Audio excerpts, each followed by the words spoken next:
ಆದ್ದರಿಂದ ನೀವು ಪ್ರಿಯರಾದ ಮಕ್ಕಳಿಗೆ ತಕ್ಕ ಹಾಗೆ ದೇವರನ್ನು ಅನುಸರಿಸುವವರಾಗಿರ್ರಿ. ಕ್ರಿಸ್ತನು ನಮ್ಮನ್ನು ಪ್ರೀತಿಸಿ ನಮಗೋಸ್ಕರ ತನ್ನನ್ನೇ ದೇವರಿಗೆ ಸುಗಂಧ ವಾಸನೆಯಾದ ಕಾಣಿಕೆಯಾಗಿಯೂ ಯಜ್ಞವಾಗಿಯೂ ಸಮರ್ಪಿಸಿಕೊಂಡ ಪ್ರಕಾರ ನೀವು ಪ್ರೀತಿಯಲ್ಲಿ ನಡೆದುಕೊಳ್ಳ್ರಿ. ಆದರೆ ನಿಮ್ಮೊಳಗೆ ಜಾರತ್ವವಾಗಲಿ, ಯಾವ ಅಶುದ್ಧತ್ವವಾಗಲಿ, ಇಲ್ಲವೇ ಲೋಭವಾಗಲಿ, ಪರಿಶುದ್ಧರಿಗೆ ತಕ್ಕ ಹಾಗೆ ಇವುಗಳ ಹೆಸರನ್ನು ಒಂದು ಸಲವಾದರೂ ಎತ್ತಬಾರದು. ಇಲ್ಲವೇ ಹೊಲಸುತನ, ಹುಚ್ಚು ಮಾತು, ಕುಚ್ಯೋದ್ಯ ಇವು ಬೇಡ, ಅಯುಕ್ತವಾಗಿವೆ. ಇವುಗಳನ್ನು ಬಿಟ್ಟು ಆತನಿಗೆ ಉಪಕಾರ ಸ್ತುತಿ ಮಾಡುವುದೇ ಉತ್ತಮ. ಯಾಕಂದರೆ ಯಾವ ಜಾರನಾಗಲಿ, ಅಶುದ್ಧನಾಗಲಿ, ವಿಗ್ರಹಾರಕನಂತಿರುವ ಲೋಭಿಯಾಗಲಿ ಕ್ರಿಸ್ತನ ಮತ್ತು ದೇವರ ರಾಜ್ಯದಲ್ಲಿ ಬಾಧ್ಯನಾಗುವುದಿಲ್ಲವೆಂದು ನೀವು ಬಲ್ಲಿರಲ್ಲವೇ ಎಂಬುದಾಗಿ. ನಾವಿವತ್ತು 5ನೇ ವಚನಕ್ಕೆ ಬಂದಿದ್ದೇವೆ. ಅಂದರೆ 2-3 ವಾರಗಳಿಂದ ನಾವು ಈ ಅಧ್ಯಾಯವನ್ನು ಅಭ್ಯಾಸ ಮಾಡ್ತಿರುವಾಗ 5ನೇ ವಚನಕ್ಕೆ ಬಂದಿದ್ದೇವೆ. ಆದರೆ 5ನೇ ವಚನವನ್ನು ಸಹ ಇಂದು ನಾವು 2 ಭಾಗವಾಗಿ ನಾವು ನೋಡ್ತೇವೆ. ಇವತ್ತು ಕೇವಲ ಎಲ್ಲ ನೋಡುವಾಗ ಏನಂತಾರೆ, ದೇವರ ಕ್ರಿಸ್ತನ ಮತ್ತು ದೇವರ ರಾಜ್ಯ ಬಾಧ್ಯರಾಗುವಂಥದ್ದು. ಮತ್ತು ಮುಂದಿನ ವಾರಕ್ಕೆ ಬರುವಾಗ ಇಲ್ಲಿ ಹೇಳಿರುವಂಥ ವಚನ ಇಲ್ಲಿ ಅದರ ಹಿಂದೆ ಹೇಳುವಂಥ ಪಾಪಗಳ ನಿಮಿತ್ತ ಅವರು ದೇವರ ರಾಜ್ಯಕ್ಕೆ ಬಾಧ್ಯರಾಗಿಲ್ಲ ಅಂತ ಹೇಳಿದ ತಕ್ಷಣ ಕೆಲವರು ಆ ವಚನವನ್ನು ಒಂದು ರೀತಿಯಲ್ಲಿ ರಕ್ಷಣೆ ಕಳೆದುಕೊಳ್ಳುತ್ತಾರೆ, ಕಳೆದು ಹೋಗುತ್ತೆ ಅನ್ನುವಂಥ ರೀತಿಯಲ್ಲಿ ವಾಕ್ಯವನ್ನು ವಿವರಿಸುವಂಥವ್ರು ಉಂಟು. ಅದಕ್ಕೋಸ್ಕರ ಆ ಸಂಗತಿ ನಾವು ಮುಂದಿನ ವಾರ ನೋಡ್ತೇವೆ. ಇವತ್ತು ಆ ವಿಷಯ ನೋಡಲ್ಲ. ಆದರೆ ಇವತ್ತು ನಾವು ಹೇಗೂ ಕರ್ತನ ಮೇಜಿನಲ್ಲಿ ಪಾಲ್ಗೊಳ್ಳಲಿಕ್ಕಿರುವಾಗ ಒಂದು 3 ಅಂಶಗಳನ್ನು 1ರಿಂದ 5 ವಚನ ನೋಡುವಾಗ 3 ಅಂಶಗಳನ್ನು ನೋಡ್ತೇವೆ. ಎಲ್ಲ ನೋಡುವ ಹಾಗೆ ಮೊದಲನೇದಾಗಿ ನಾವು ನೋಡುವ ಹಾಗೆ ಇಲ್ಲಿ 2 ಕಡೆ ನಾವು ನೋಡ್ತೇವೆ. ಏನಂತಾರೆ, ಲೋಭಕ್ಕೆ ಸಂಬಂಧಪಟ್ಟಂತೆ ನೋಡ್ತೇವೆ. ಏನಂದ್ರೆ ವಿಗ್ರಹಾರಾಧಕನಂತಿರುವ ಲೋಭಿಯಾಗಲಿ ಆತನೂ ಆಗಲ್ಲ. ಮತ್ತು ಅಷ್ಟೇ ಅಲ್ಲ, 3ನೇ ವಚನದಲ್ಲಿ ಸಹ ನೋಡಿದ್ದೇವೆ. ಆದರೆ ನಿಮ್ಮೊಳಗೆ ಜಾರತ್ವವಾಗಲಿ, ಯಾವ ಅಶುದ್ಧವಾಗಲಿ, ಇಲ್ಲವೇ ಲೋಭವಾಗಲಿ. ಸೊ ಅಶುದ್ಧತ್ವ ಇಲ್ಲವೇ ಲೋಭ 2 ಅಲ್ಲಿ ಒಂದು ರೀತಿ ಒಂದೇ ಆಗಿ ಬಳಸಿರುವಂಥದ್ದು. ಮತ್ತು ಇಲ್ಲಿ 5ನೇ ವಚನಕ್ಕೆ ಬರುವಾಗ ಅಲ್ಲಿ ಕೂಡ ನೋಡ್ತೇವೆ. ಅಂದರೆ ವಿಗ್ರಹಾರಾಧಕನಂತಿರುವ ಲೋಭಿಯಾಗಿರಲಿ ಅಂತ ಹೇಳಿ. ಅಂದ್ರೆ ಇಲ್ಲ ನೋಡುವಾಗ ಒಂದು ದೇವರ ಮತ್ತು ಕ್ರಿಸ್ತನ ರಾಜ್ಯ ಉಂಟು. ಅದಕ್ಕೆ ಸೇರೋದಕ್ಕೆ ಇಲ್ಲಿ ಹೇಗೂ ಇಂಥವ್ರು ಅದರಲ್ಲಿ ಭಾಗಿಯಾಗಲ್ಲ. ಅಂದರೆ ಎರಡನೇ ನೋಡುವಾಗ ನಾವು ನಿಜವಾಗ್ಲೂ ಕ್ರಿಸ್ತನ ರಾಜ್ಯ ಮತ್ತು ದೇವರ ರಾಜ್ಯದ ಬಗ್ಗೆ ಎಷ್ಟರ ಮಟ್ಟಿಗೆ ತಿಳಿದಿದ್ದೇವೆ, ಎಷ್ಟರ ಮಟ್ಟಿಗೆ ಅದನ್ನು ನಾವು ಗೌರವಿಸ್ತಾ ಇದ್ದೇವೆ, ಅದರ ಆಲೋಚನೆ ಇದ್ದೇವೆ. ಅದಾಗಬೇಕಾದ್ರೆ ನಾವು ನೋಡ್ತೇವೆ. ಹಿಂದಿನ ಭಾಗ ನೋಡ್ಬೇಕಾದ್ರೆ ಅಥವಾ ಇಲ್ಲಿ ವಿಷಯ ನೋಡುವಾಗ ಅದು ಒಂದು ರೀತಿ ವಿಗ್ರಹಾರಾಧನೆ ಅಂತಿರುವಂಥ ಲೋಭ, ವಿಗ್ರಹಾರಾಧನೆ ಅಂತಿರುವಂಥ ಲೋಭ. ಅದಕ್ಕೆ ನಾವು ನೋಡುವ ಹಾಗೆ ನಮ್ಮೆಲ್ರಿಗೂ ಇವತ್ತು ನಮಗೆ ಯಾವುದೇ ಚಿತ್ರಗಳಿಲ್ಲ. ಅಥವಾ ಕೆಲವರು ಅಂದರೆ ರೋಮನ್ ಕ್ಯಾಥಲಿಕ್ನವರು ಅವರು ಮೂರ್ತಿಗಳು ಇಟ್ಕೊಂಡಿದ್ದಾರೆ, ಅದಕ್ಕೆ ಅವರು ವಿಗ್ರಹಾರಾಧಕರು, ನಮಗೆ ಯಾವ ವಿಗ್ರಹ ಇಲ್ಲ ಅಂತ ಹೇಳಿ ನಾವು ಯೋಚನೆ ಮಾಡ್ಬೋದು. ಆದರೆ ಹೇಗೂ ಕೆಲವು ಸಾರಿ ಮತ್ತೆ ನೋಡ್ತೇವೆ ಪ್ರೊಟೆಸ್ಟೆಂಟ್ ಹೇಳುವಂಥ ಕೆಲವರು ಇನ್ನು ವಿಗ್ರಹ ಇಟ್ಕೊಂಡಿಲ್ಲ, ಆದರೆ ಚಿತ್ರಪಟಗಳನ್ನು, ಫೋಟೋಗಳನ್ನ ಇಟ್ಕೊಂಡಿರುವಂಥದ್ದು ಕೂಡ ಕೆಲವರು ಉಂಟು. ಆದರೆ ಅದು ಗೊತ್ತಿದ್ದು ಗೊತ್ತಿಲ್ಲದೆ ವಿಗ್ರಹಾರಾಧನೆಗೆ ಹೋಗ್ತಿರುವಂಥದ್ದು. ಇನ್ನು ಕೆಲವರು ಇಲ್ಲ ನಾವು ಫೋಟೋ ಏನು ಇಟ್ಕೊಳ್ಳಲ್ಲ, ಆದರೆ ನಾವು ಶಿಲುಬೆ ಮಾತ್ರ ಗುರುತು ಅಂತ ಹೇಳಿ ಶಿಲುಬೆಯನ್ನು ವಿಗ್ರಹ ಮಾಡ್ಕೊಂಡಿರುವಂಥವ್ರು ಕೂಡ ಉಂಟು. ಆದರೆ ಇದು ಒಂದು ರೀತಿಯಲ್ಲಿ ನಾವು ಇಂಥ ವಿಷಯಗಳಿಗೆ ಬಹಳ ಎಚ್ಚರಿಕೆಯಿಂದ ಅಥವಾ ಎಚ್ಚರಿಕೆ ವಹಿಸ್ತೇವೆ. ಅವುಗಳನ್ನು ನಾವು ವಿಗ್ರಹಾರಾಧನೆ ಅಂತ ಹೇಳ್ತೇವೆ. ಅವುಗಳನ್ನು ನಾವು ವಿಗ್ರಹ ಮಾಡ್ಕೋಬಾರ್ದಂತೆ. ಆದರೆ ಈ ಒಂದು ವಾಕ್ಯದಲ್ಲಿ ಬರುವಾಗ ಇಲ್ಲಿ ಪೌಲನು ಎಫೆಸ ಸಭೆಗೆ ಹೇಳುವಾಗ ಇಲ್ಲಿ ಆ ರೀತಿಯಾದಂಥ ವಿಷಯಗಳು ಹೇಳ್ತಲ್ಲ. ಆದರೆ ಯಾವುದನ್ನು ನಾವು ಅತಿಯಾಗಿ ಏನಂತಾರೆ ಪ್ರೀತಿಸ್ತೇವೋ, ಯಾವುದನ್ನು ನಾವು ಅತಿಯಾಗಿ ಆಸೆ ಪಡುತ್ತೇವೋ ಮತ್ತು ಅದು ಲೋಭಕ್ಕೆ ಸಮಾನವಾಗಿರುವಂಥದ್ದು. ಹೇಗೂ ನಾವು ಕಳೆದ ವಾರದಲ್ಲಿ ಅದಕ್ಕೆ ಸಂಬಂಧಪಟ್ಟ ಹಾಗೆ ನಾವು ಅಭ್ಯಾಸ ಮಾಡಿದ್ದೇವೆ. ಅದರಲ್ಲಿ ವಿವರವಾಗಿ ಹೋಗುವಂಥದ್ದು ಬೇಡ. ಆದರೆ ಒಟ್ಟಲ್ಲಿ ನಮಗೆ ಬರಬೇಕಾಗಿರುವಂಥದ್ದು ದೇವರ ರಾಜ್ಯಕ್ಕೆ ಯೋಗ್ಯರಲ್ಲ ಅಥವಾ ಬಾಧ್ಯಸ್ಥರಾಗಲ್ಲ ಅಂತ ಹೇಳುವಾಗ ನೋಡ್ತೇವೆ. ಹಾಗಾಗದಿದ್ರೆ ಅದನ್ನು ಅಡ್ಡಿಪಡಿಸುವಂಥದ್ದು ಯಾವುದು? ಅಡ್ಡಿಪಡಿಸುವಂಥದ್ದೇ ಲೋಭ, ವಿಗ್ರಹಾರಾಧಕನಂತಿರುವ ಲೋಭ. 5ನೇ ವಚನದಲ್ಲಿ ಹೇಳ್ತೇನೆ. ಅಲ್ಲ ನೋಡುವಾಗ ವಿಗ್ರಹಾರಾಧಕನಂತಿರುವ ಲೋಭಿಯಾಗಲಿ. ಇದು ನಾವು ಅಲ್ಲಿ ಅದಕ್ಕಿಂತ ಮುಂಚೆ ಹೇಳಿರುವಂಥ ಪಾಪಗಳ ಬಗ್ಗೆ ನೋಡಿದ್ರೆ ಅವೆಲ್ಲ ನಾವು ಪಾಪಗಳು ಮಾಡಲ್ಲ ಅಂತ ಹೇಳ್ತೇವೆ. ಆದರೆ ಇಲ್ಲಿ ವಿಗ್ರಹಾರಾಧಕನಂತಿರುವ ಲೋಭಿ ಅಂತ ನೋಡುವಾಗ ವಿಶ್ವಾಸಿಗಳಾಗಿದ್ದು ನಾವು ಇವುಗಳನ್ನು ಮಾಡುವಂಥ ಸಾಧ್ಯತೆ ಉಂಟು. ಹಾಗಿರುವಾಗ ಅಲ್ಲಿ ಬರುವಾಗ ಅದಕ್ಕೆ ಅಂಥವರು ಕ್ರಿಸ್ತನ ರಾಜ್ಯಕ್ಕೆ ಬಾಧ್ಯರಾಗೋದಿಲ್ಲ. ಅಲ್ಲಿ ಹೇಳುವಾಗ ಅಂಥವ್ರು ಆಗಿದ್ದೀರಾದರೆ ಮುಂದೆ ಬರುವಾಗ ಹೇಗೋ ವಿಷಯದಲ್ಲಿ ನಾವು ಮುಂದಿನ ವಾರದಲ್ಲ ನೋಡ್ತೇವೆ. ಆದರೆ ನಾವು ಏನನ್ನು ಯಾವಾಗಲೂ ಯೋಚನೆ ಮಾಡ್ತಿರ್ತೇವೆ. ರಾತ್ರಿ ಮಲಗೋದಕ್ಕಿಂತ ಮುಂಚೆ ಯಾವುದ್ರ ಬಗ್ಗೆ ನಾವು ಯೋಚನೆ ಮಾಡಿ ಮಲಗ್ತೇವೆ, ಮತ್ತು ರಾತ್ರಿ ಎಲ್ಲ ಯಾವ ಕನಸು ನಾವು ಕಾಣ್ತಿರ್ತೇವೆ. ಅದನ್ನೇಕ ಸಾರಿ ನಮ್ಮನ್ನು ನಾವು ಪರೀಕ್ಷೆ ಮಾಡ್ಕೊಂಡು ಗೊತ್ತಾಗುತ್ತೆ, ನಾನು ಇದನ್ನೇ ಪ್ರೀತಿ ಮಾಡ್ತಿದ್ದೇನೆ. ಯಾವುದು ದೇವರಿಗೆ ಸಮಾನವಾದಂಥ, ಅಂದರೆ ಅನೇಕ ಸಾರಿ ದೇವರನ್ನು ಬಿಟ್ಟು ಯಾವುದು ನಾವು ಮಾಡಲ್ಲ. ವಿಶ್ವಾಸಿಗಳಂತ ಹೇಳೋವಂಥವ್ರು, ದೇವರ ವಾಕ್ಯದ ನಂಬಿಕೆ ಇಟ್ಟಂಥವ್ರು ಅನೇಕ ಸಾರಿ ನಾವು ಹೇಳ್ತೇವೆ ದೇವರಿಗೆ ಬಿಟ್ಟು ನಾವು ಇವುಗಳು ಮಾಡ್ತಾ ಇಲ್ಲ, ದೇವರೇ ಮೊದಲನೇ ಸ್ಥಾನ, ದೇವರನ್ನೇ ಆರಾಧಿಸ್ತೇವೆ ಎಲ್ಲ ಹೇಳ್ತೇವೆ. ಆದರೆ ದೇವರಿಗೆ ಸಮಾನವಾಗಿ ಕೆಲವು ವಿಷಯಗಳು, ವ್ಯಕ್ತಿಗಳನ್ನು ಅಥವಾ ಆಶೆಗಳನ್ನು ನಾವು ತರುತ್ತೇವೆ. ದೇವರಿಗೆ ಸಮಾನವಾಗಿ ಒಂದು ರೀತಿಯಲ್ಲಿ ದೇವರನ್ನು ತೆಗೆದುಹಾಕಲ್ಲ, ದೇವರೇ ನಮಗೆ ಮುಖ್ಯ, ದೇವರೇ ಎಲ್ಲ ಹೇಳ್ತೇವೆ. ಆದರೆ ನಮ್ಮ ಆಲೋಚನೆ, ನಮ್ಮ ಆಶೆ, ನಮ್ಮ ಒಂದು ಚಿಂತೆ ಸಮಾನವಾದಂಥ ಒಂದು ವ್ಯಕ್ತಿನೋ ಅಥವಾ ಒಂದು ವಸ್ತುವೋ ಅಥವಾ ಇನ್ನೊಂದು ಆಶೆನೋ ನಾವು ಇಟ್ಟಾಗ ವಿಗ್ರಹಾರಾಧಕನಂತ ಲೋಭ. ನಾವು ಹೇಳ್ತೇನೆ ಹೇಗೆ ಕರ್ತನಾದ ಯೇಸು ಕ್ರಿಸ್ತನು ಹೇಳಿರುವಂಥದ್ದು. ಮತ್ತು ಅಷ್ಟೇ ಅಲ್ಲ, ಒಂದು ಕೊರಿಂಥದಲ್ಲಿ ಪೌಲನು ಕೂಡ ಹೇಳ್ತಾನೆ, ಹೇಗೆ ಹೇಳ್ತಾರೆ ಕ್ರಿಸ್ತ ನಂಬಿಕೆಗೂ ಮತ್ತು ಬೇರೆ ನಂಬಿಕೆಗೂ ಹೇಗೆ ಅದು ಸಾಧ್ಯ. 1 ಕೊರಿಂಥ 6:15 ನೋಡ್ತೇವೆ. 1 ಕೊರಿಂಥ 6:15 1 ಕೊರಿಂಥ 6:15 ಅಲ್ಲಿ ಕೂಡ ನಾವು ನೋಡುವಾಗ ನಾವು ನೋಡ್ತೇವೆ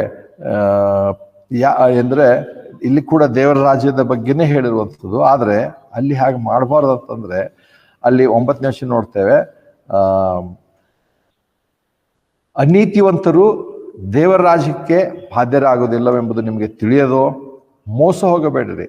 ಯಾರರು ವಿಗ್ರಹಾರಾಧಕರು, ವ್ಯಭಿಚಾರಿಗಳು, ವಿಟ್ಟರು, ಪುರುಷಗಾಮಿಗಳು, ಕಳ್ಳರು, ಲೋಭಿಗಳು, ಕುಡುಕರು, ಬೈಯೋರು, ಸುಲುಕೊಳ್ಳೋರು ದೇವರ ರಾಜ್ಯಕ್ಕೆ ಬಾಧ್ಯರಾಗುವುದಿಲ್ಲ. ಇಲ್ಲಿ ಕೂಡ ನೋಡುವಾಗ ಅಂಥವರು ದೇವರ ರಾಜ್ಯಕ್ಕೆ ಬಾಧ್ಯರಾಗುವುದಿಲ್ಲ. ಆದರೆ ಮುಂದೆ ಬರುವಾಗ ನಾವು ಇಂಥವ್ರಿಗೆ ಬಾಧ್ಯರಾಗಲ್ಲ ಅಂತ ಹೇಳಿದ್ರೆ ಅಂಥದ್ರಲ್ಲಿರುವಂಥ ಅನೇಕ 90% ನಾವು ಮಾಡಲ್ಲ. ಆದರೆ ಯಾವುದೋ ಒಂದು ತಪ್ಪು ಮಾಡ್ತೇವೆ ಅಂದ್ರೆ ಅದು ಕೂಡ ದೇವರ ರಾಜ್ಯಕ್ಕೆ ಬಾಧ್ಯನಾಗಿ ನಾನು ಮಾಡಲ್ಲ. ಆದರೆ ನಾವು ನೋಡುವಾಗ ನಾವು ನಮ್ಮ ಜೀವಿತದಲ್ಲಿರುವಂಥ ವಿಗ್ರಹವನ್ನು ನಾವು ಅನೇಕ ಸರಿ ಗುರುತಿಸಲ್ಲ. ಆದರೆ ದೇವರಿಗೆ ಸಮಾನವಾಗಿ ಕೆಲವು ವಿಷಯಗಳನ್ನು ತರ್ತೇವೆ. ಆವಾಗಲೇ ನೋಡ್ತೇವೆ ಮುಂದಿನ ಭಾಗದಲ್ಲಿ ದೇವರ ವಾಕ್ಯದಲ್ಲಿ ಹೇಳುವಂಥದ್ದು ಏನಾಗಿದೆ ಅಂದರೆ ಎಲ್ಲ ನೋಡ್ತೇವೆ, ನೀವು ಹೇಗೆ ಬೇಡವಾದಂಥದ್ದನ್ನು ಏನಂತಾರೆ ಕ್ರಿಸ್ತನೊಂದಿಗೆ ನೀವು ಹಂಚಿಕೊಳ್ಳೋದಕ್ಕೆ ಅಥವಾ ಕ್ರಿಸ್ತನೊಂದಿಗೆ ನೀವು ಸಮ ಮಾಡೋದಕ್ಕೆ ಸಾಧ್ಯತೆ ಉಂಟು. ಇದನ್ನು ನಾವು ಎಂದು ಹಾಗೆ ಮಾಡುವಂಥದ್ದು ದೇವರ ರಾಜ್ಯಕ್ಕೆ ಬಾಧ್ಯರಾಗೋದಂತಲ್ಲ ಅಂತ ಹೇಳುವಂಥ. ಅಂದರೆ ನೋಡುವಂಥದ್ದು ಈ ವಿಗ್ರಹಾರಾಧಕನಂತಿರುವಂಥ ಲೋಭ ನಾವು ಯೋಚನೆ ಮಾಡುವಾಗ ಅದರ ಜೊತೆಯಲ್ಲಿ ನಾವು ಯೋಚನೆ ಅಥವಾ ದೇವರ ವಾಕ್ಯ ಹೇಳುವಂಥದ್ದು ಪರಲೋಕ ಅಥವಾ ಏನಂತಾರೆ ದೇವರ ರಾಜ್ಯದ ಬಗ್ಗೆ ಎಷ್ಟು ಮಟ್ಟಿಗೆ ನಾವು ಮಹತ್ವವನ್ನು ನಾವು ಕೊಟ್ಟಿದ್ದೇವೆ ದೇವರ ರಾಜ್ಯಕ್ಕೆ. ಯಾಕಂದ್ರೆ ಅಲ್ಲಿ 2 ವಿಷಯಗಳನ್ನ ಹೇಳ್ತಾನೆ. ಏನಂದ್ರೆ ಒಂದು ಕ್ರಿಸ್ತನ ರಾಜ್ಯ ಮತ್ತು ದೇವರ ರಾಜ್ಯ ಅಂತ ಹೇಳಿರುವಂಥದ್ದು.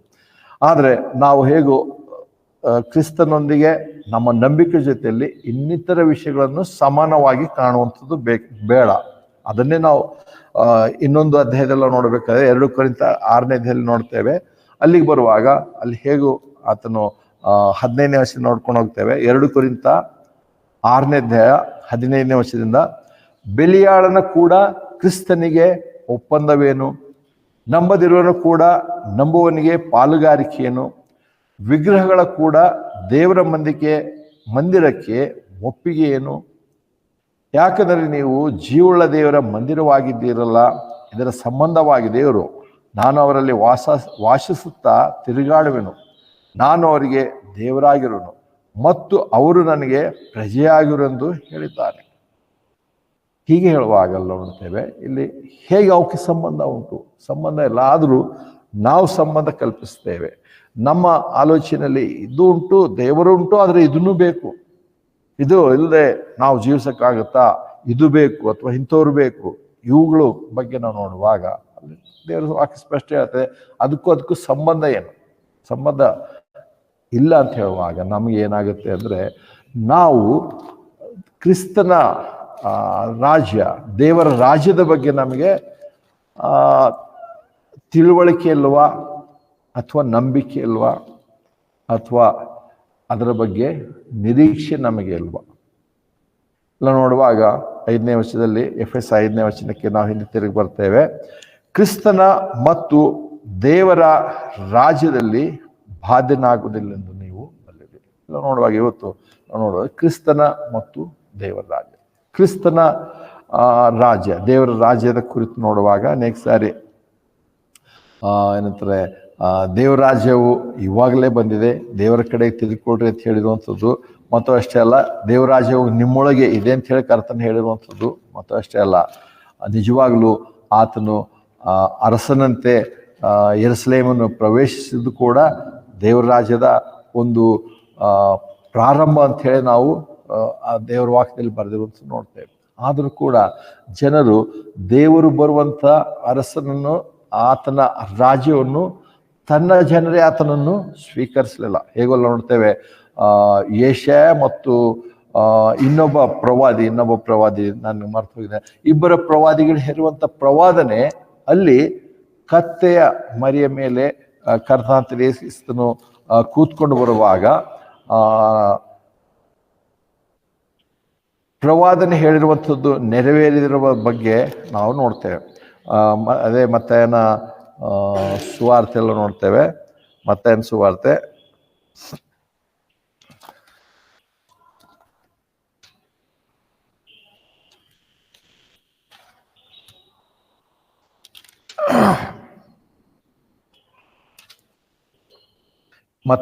21ನೇ ಅಧ್ಯಾಯದಲ್ಲಿ, ಮತ್ತಾಯನ ಸುವಾರ್ತೆ 21ನೇ ಅಧ್ಯಾಯದಲ್ಲಿ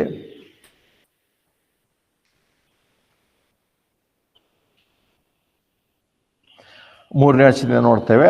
3ನೇ ವಚನ, ಮತ್ತಾಯನ ಸುವಾರ್ತೆ 21ನೇ ಅಧ್ಯಾಯ 3ನೇ ವಚನ. ಮತ್ತು ಯಾವನಾದರೂ ನಿಮಗೆ ಏನಾದರೂ ಹೇಳಿದರೆ ನೀವು ಅವನಿಗೆ ಅವು ಕರ್ತನಿಗೆ ಬೇಕಾಗಿವೆಂದು ಹೇಳಿರಿ, ಆಗ ಅವನು ಅವುಗಳನ್ನು ಕೂಡಲೇ ಕಳಿಸ್ಕೊಡುವ. ಹೇಗೂ ನಾವು ಮಧ್ಯದಲ್ಲಿ ಓದಕ್ಕಿಂತ ಪ್ರಾರಂಭದಿಂದಲೇ ಹೋದರೆ ಒಳ್ಳೆಯದು. 1ನೇ ವಚನದಿಂದ, ಮತ್ತು ಅವರು ಯೆರೂಸಲೇಮಿಗೆ ಸಮೀಪಿಸಿ ಆಲಿವುಗಳ ಎಣ್ಣೆ ಮರಗಳ ಗುಡ್ಡದ ಬೆತ್ಸೆಬೆಗೆ ಬಂದಾಗ ಯೇಸು ಇಬ್ಬರು ಶಿಷ್ಯರನ್ನು ಕಳಿಸಿ ಅವರಿಗೆ, ನಿಮ್ಮ ಎದುರಿಗಿರುವ ಹಳ್ಳಿಗೆ ಹೋಗಿರಿ, ಆಗ ಒಂದು ಕತ್ತೆಯು ತನ್ನ ಮರಿಯೊಂದಿಗೆ ಕಟ್ಟಲ್ಪಟ್ಟಿರುವುದನ್ನು ನೀವು ತಕ್ಷಣವೇ ಕಾಣುವಿರಿ. ಅವುಗಳನ್ನು ಬಿಚ್ಚಿ ನನ್ನ ಬಳಿಗೆ ತೆಗೆದುಕೊಂಡು ಬನ್ನಿರಿ.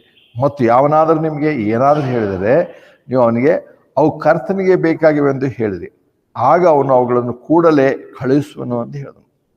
ಇದೆಲ್ಲವೂ ಪ್ರವಾದಿಯಿಂದ ಹೇಳಲ್ಪಟ್ಟಿದ್ದು ನೆರವೇರುವಂತೆ ಆಯಿತು. ಅದೇನೆಂದರೆ, ಈಗೋ ನಿನ್ನ ಅರಸನು ಸಾತ್ವಿಕನು, ಆತನು ಕತ್ತೆಯ ಮರಿಯನ್ನು ಹತ್ತಿದವನಾಗಿ ನಿನ್ನ ಬಳಿಗೆ ಬರುತ್ತಾನೆ ಎಂದು ಚೀಯೋನು ಕುಮಾರ್ತೆಗೆ ಹೇಳಿದೆ ಎಂಬುದೇ.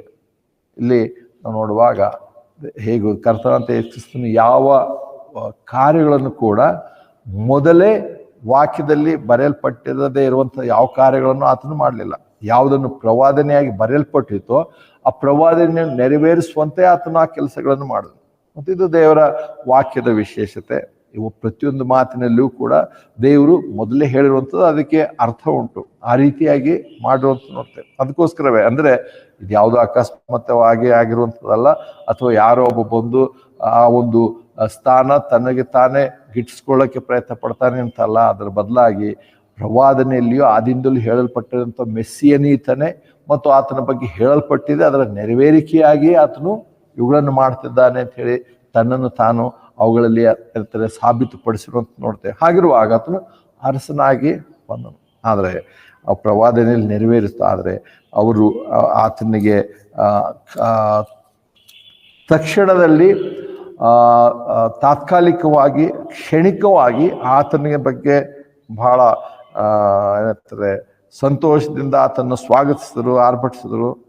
ಆದರೆ ಮುಂದೆ ಹಾಗೆ ಮಾಡಲಿಲ್ಲ. 4ನೇ ವಚನದಲ್ಲಿ 6ನೇ ವಚನದಿಂದ ನೋಡ್ತೇವೆ, ಅಥವಾ 5ನೇ ವಚನದಿಂದ, ಈಗೋ ನಿನ್ನ ಅರಸನ ಸಾತ್ವಿಕನು ಆತನ ಕತ್ತೆಯನ್ನು ಕತ್ತೆ ಮರಿಯನ್ನು ಸತ್ಯವನಾಗಿ ನಿನ್ನ ಬಳಿಗೆ ಬರ್ತಾನೆ ಎಂದು ಈ ಚೀಯೋನ್ ಕುಮಾರ್ತೆಗೆ ಹೇಳಿದೆ ಎಂಬುದೇ. ಆಗ ಶಿಷ್ಯರು ಹೊರಟೋಗಿ ಯೇಸು ತಮಗೆ ಅಪ್ಪಣೆ ಕೊಟ್ಟಂತೆ ಮಾಡಿದರು. ಮತ್ತು ಅವರು ಕತ್ತೆಯನ್ನು ಅದರ ಮರಿಯನ್ನು ತಂದು ಅವುಗಳ ಮೇಲೆ ತಮ್ಮ ವಸ್ತ್ರಗಳನ್ನು ಹಾಕಿ ಆತನನ್ನು ಅದರ ಮೇಲೆ ಕುಳಿಸಿದರು. ಆಗ ಅತಿ ದೊಡ್ಡ ಜನರ ಸಮೂಹವು ತಮ್ಮ ವಸ್ತ್ರಗಳನ್ನು ದಾರಿಯಲ್ಲಿ ಹಾಸಿದರು. ಬೇರೆಯವರು ಮರಗಳಿಂದ ಕೊಂಬೆಗಳನ್ನು ಕತ್ತರಿಸಿ ದಾರಿಯಲ್ಲಿ ಹರಡಿದರು. ಆತನ ಮುಂದೆಯೂ ಹಿಂದೆ ಹೋಗುತ್ತಿದ್ದ ಜನರ ಸಮೂಹಗಳು ದಾವೀದನ ಕುಮಾರನಿಗೆ ಹೊಸನ್ನ, ಕರ್ತನ ಹೆಸರಲ್ಲಿ ಬರುವಾತನು ಧನ್ಯನು, ಮಹೋನ್ನತದಲ್ಲಿ ಹೊಸನ ಎಂದು ಕೂಗುತ್ತಾ ಹೇಳಿದರು. ಮತ್ತು ಆತನು ಯೆರೂಸಲೇಮಿಗೆ ಬಂದಾಗ ಪಟ್ಟಣವೆಲ್ಲ ಕದಲಿ, ಈತನು ಯಾರು ಎಂದು ಕೇಳಿದರು. ಅದಕ್ಕೆ ಜನಸಮೂಹ, ಈತನು ಗಲಿಲಾಯದ ನಜರೇತಿನ ಪ್ರವಾದಿಯಾದ ಯೇಸು ಎಂದು ಹೇಳಿದರು. ಆದರೆ ನೋಡ್ತೇವೆ ಅಲ್ಲಿಂದ ಸ್ವಲ್ಪವೇ ಸಮಯದಲ್ಲಿ, ಅಥವಾ ಸುಮಾರು ಒಂದು ವಾರದ ಸಮಯದಲ್ಲಿ ನೋಡ್ತೇವೆ, ಅದೇ ಜನರು ಆತನನ್ನು ಶಿಲುಬೆಗೆ ಹಾಕಿಸ್ರಿ, ಶಿಲುಬೆಗೆ ಆತನನ್ನು ಹಾಕಿ ಸಾಯಿಸ್ರಿ, ಬರಬನ್ನು ಬಿಡಿಸು, ಆದರೆ ಶಿಲುಬೆ ಯೇಸುವನ್ನು ಮರಣಕ್ಕೆ ಒಪ್ಪಿಸ್ಕೊಟ್ರು. ಅಲ್ಲಿ ನೋಡ್ತೇವೆ, ನಿಮಗಾದರೂ ಈತನು ಅರಸನಾಗಿದ್ದಾನೆ, ಆದರೆ ಅವ್ರು ಹೇಳ್ತಾರೆ ಇಲ್ಲ, ನಮಗೆ ಯೇಸು ನಮಗೆ ಅರಸನಲ್ಲ, ಆದರೆ ನೀನೇ ಏನಂತಾರೆ ಕೇಸರನೇ ನಮಗೆ ಅರಸನು ಅನ್ನುವಂಥ ಮಾತುಗಳು ಒಪ್ಪಿಕೊಟ್ರು. ಹಾಗಿದ್ರೆ ಕ್ರಿಸ್ತನ ರಾಜ್ಯ ಆತನು ಏನಂದರೆ ತಾನು ಪ್ರಾರಂಭ ಮಾಡಿದನು, ಆದರೆ ದೇವರು ಮಾಡುವಂಥ ರೀತಿಯಲ್ಲಿ ಅವರು ಅಪೇಕ್ಷಿಸಲಿಲ್ಲ. ಅವರು ರಾಜಕೀಯವಾಗಿ ಸೈನಿಕರೊಂದಿಗೆ ಲೋಕದ ಅರಸರುಗಳು ರಾಜ್ಯತ್ವ ಮಾಡುವ ಹಾಗೆ ಈತರು ಮಾಡಬೇಕೆಂಬುದಾಗಿ ಬಯಸಿದ್ರು. ಆದರೆ ಯಾವಾಗ ಆತನಿಂದ ಅದು ಸಾಧ್ಯವಾಗಲಿಲ್ಲೋ, ಬಯಸಿರುವಂಥವ್ರು ಹಾಗೆ ಆಗಲಿಲ್ಲ. ಆವಾಗ ಅವರು ಆತನ ರಾಜ್ಯತ್ವವು ನಮಗೆ ಬೇಡ ಅಂತ ಹೇಳಿದ್ರು. ಬೇಡ ಅಂತ ಹೇಳೋದಕ್ಕಿಂತ ಹೆಚ್ಚಾಗಿ ಆತನನ್ನು ನೋಡ್ತೇವೆ ತಿರಸ್ಕರಿಸಿ ಶಿಲುಬೆಗೆ ಹಾಕಿ ಆತನನ್ನು ಸಾಯಿಸಿರುವಂಥದ್ದು ಬಹಳ ದುಃಖಕರವಾದ ಸಂಗತಿ. ಅಂದರೆ ನೋಡ್ತೇವೆ ಅರಸನು ಬರೋದ್ರ ಜೊತೆಯಲ್ಲಿ ಆತನ ರಾಜ್ಯವು ಬಂತು. ಆದರೆ ಆತನ ಬರುವಿಕೆ ಮೂಲಕ ಆತನ ಏನಂತಾರೆ ಆತ್ಮಿಕವಾದಂಥ ರಾಜ್ಯ ಒಂದು ರೀತಿಯಲ್ಲಿ ಆವಾಗಲೇ ಪ್ರಾರಂಭವಾಯಿತು. ಆದರೆ ಆತ್ಮಿಕವಾಗಿ ಅಲ್ಲ, ದೈಹಿಕವಾಗಿ ಆತನು ಇನ್ನೊಂದು ಸಾರಿ ಆತನು ಏನಂತಾರೆ ಅರಸನಾಗಿ ಲೋಕಕ್ಕೆ ಬರುವಂಥದ್ದು. ಮತ್ತು ಅಷ್ಟೇ ಅಲ್ಲ, ಯಾವ ತನ್ನ ಜನರಿಗೆ ದಾವೀದನ ಕುಮಾರರಿಂದಾಗಿ ತನ್ನನ್ನು ತಾನು ಪ್ರತಿನಿಧಿಸಿ ದಾವೀದನ ಸಿಂಹಾಸನದ ಮೇಲೆ ಆತನು ಕೂತ್ಕೊಂಡು, ದಾವೀದನ ಸಿಂಹಾಸನ ನಿರಂತರವಾಗಿ ಅದರ ಮೇಲೆ ಕೂತ್ಕೊಂಡು ಆಳ್ವಿಕೆ ಮಾಡ್ತಾನೆ ಅನ್ನುವಂಥ ಪ್ರವಾದವನ್ನು ನೆರವೇರಿಸುವ ಹಾಗೆ ಕರ್ತನಾದ ಯೇಸು ಕ್ರಿಸ್ತನು ಇನ್ನೊಂದು ಆವರ್ತಿ ಆತನ ಲೋಕಕ್ಕೆ ಬರಲಿದ್ದಾನೆ. ಹಾಗೆ ಅದಕ್ಕೆ ನೋಡುವಾಗ ಕೆಲವು ವಾಕ್ಯಗಳುಂಟು. ಆತನು ಬರುವಾಗ ಎಲ್ಲರ ಕಣ್ಣುಗಳು ಆತನ ನೋಡುವ ಅಂತ ಹೇಳಿರುವಂಥ ವಾಕ್ಯನ ಕೆಲವರು ಹಾಕ್ತಾರೆ, ಗೊತ್ತಿಲ್ಲದೆ. ಆದರೆ ಎರಡನೆಯ ಬರೋಣದಲ್ಲಿ, ಎರಡನೆಯ ಭಾಗದಲ್ಲಿ ಆತನು ಬರುವಾಗ ಎಲ್ಲರ ಕಣ್ಣುಗಳು ನೋಡುವು. ಆದರೆ ಎರಡನೇ ಬರೋಣದಲ್ಲಿ ಮೊದಲನೇ ಭಾಗದಲ್ಲಿ ಎಲ್ಲರ ಕಣ್ಣುಗಳು ನೋಡಲ್ಲ. ಕೇವಲ ಯಾರ್ಯಾರು ಕರ್ತನಲ್ಲಿ ಇವತ್ತು ಕ್ರಿಸ್ತನ ವಿಶ್ವಾಸಗಳಾಗಿದ್ದಾರೋ, ಕ್ರಿಸ್ತನಲ್ಲಿ ನಿದ್ರೆ ಹೋಗಿದ್ದಾರೋ, ಆತನು ಮಧ್ಯಾಕಾಶದಲ್ಲಿ ಪ್ರತ್ಯಕ್ಷನಾಗಲು ಈ ಲೋಕದಿಂದ ಎತ್ತಲ್ಪಡ್ತಾರೆ. ಅದನ್ನು 1 ಥೆಸಲೋನಿಕ 4ನೇ ನೋಡ್ತೇವೆ. 1 ಥೆಸಲೋನಿಕ 4ನೇ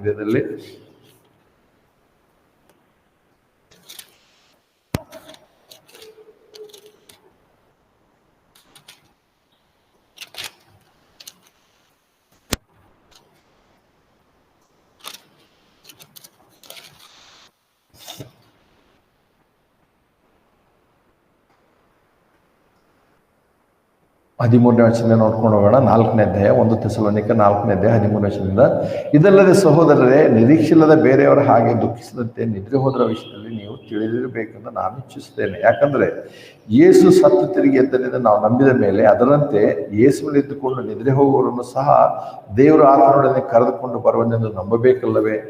ನಾವು ಕರ್ತನ ಮಾತಿನ ಆಧಾರದಲ್ಲಿ ನಿಮಗೆ ಹೇಳೋದೇನೆಂದರೆ, ಕರ್ತನ ಬಡೋಣದವರೆಗೂ ಜೀವದಿಂದಿರುವುದರ ನಾವು ನಿದ್ರೆ ಹೋದವರಿಗಿಂತ ಮುಂದೆ ಆಗುವುದೇ ಅಲ್ಲ. ಕರ್ತನು ತಾನೇ ಆಜ್ಞಾಘೋಷದೊಡನೆಯೂ ಪ್ರಧಾನ ದೂತನ ಶಬ್ದದೊಡನೆಯೂ ದೇವರ ತುತ್ತೂರಿಯೊಡನೆಯೂ ಆಕಾಶದಿಂದ ಇಳಿದು ಬರುನು. ಆಗ ಕ್ರಿಸ್ತಲೇ ಸತ್ತವರು ಮೊದಲು ಎದ್ದು ಬರುವುದು. ಆಮೇಲೆ ಜೀವದಿಂದಿರುವುದರ ನಾವು ಅಂತರಿಕ್ಷದಲ್ಲಿ ಕರ್ತನ ಎದುರುಗೊಳ್ಳುವುದಕ್ಕಾಗಿ ಅವರ ಸಂಗಡಲೇ ಮೇಘಗಳಲ್ಲಿ ಒಯ್ಯಲ್ಪಡುವೆವು. ಹೀಗಾಗಿ ನಾವು ಸದಾಕಾಲವು ಕರ್ತನ ಜೊತೆಲಿರುವು. ಆದ ಕಾರಣ ಈ ಮಾತುಗಳಿಂದ ಒಬ್ಬರನ್ನೊಬ್ಬರು ಸಂತೈಸಿರಿ.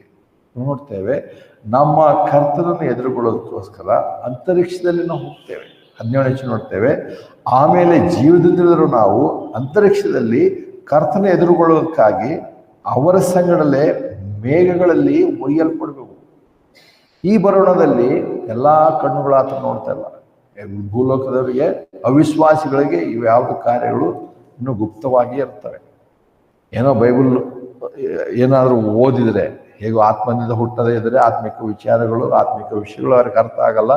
ಕೆಲವರು ಆ ರೀತಿಯಾಗಿ ತಿಳ್ಕೊಂಡಿದ್ರೆ, ಅಥವಾ ನಾವು ಹೇಳುವಂಥ ಸುವಾರ್ತೆ, ನಾವು ಹೇಳುವಂಥ ವಾಕ್ಯಗಳು ಯಾರು ಕೇಳಿ ಕೂಡ ನಂಬದೇ ಇದ್ರೆ ಅವ್ರ ಈ ಲೋಕದಲ್ಲಿ ಇದ್ದಾಗ, ಯಾಕಂದ್ರೆ ಅವ್ರು ಹೇಗೆ ಕರ್ತನನ್ನು ನಂಬದಿರುವಾಗ ಅವ್ರ ಲೋಕದಲ್ಲೇ ಇರ್ತಾರೆ, ಅವರು ಆ ಸಂಗತಿಯ ಬಗ್ಗೆ ಕೆಲವು ವಿಷಯಗಳು ವಿವರಣೆ ನೋಡ್ಬೇಕು, ಕೇಳ್ಬೋದು. ಆದರೆ ಎಲ್ಲಾ ಕಣ್ಣುಗಳು ನೋಡಲ್ಲ.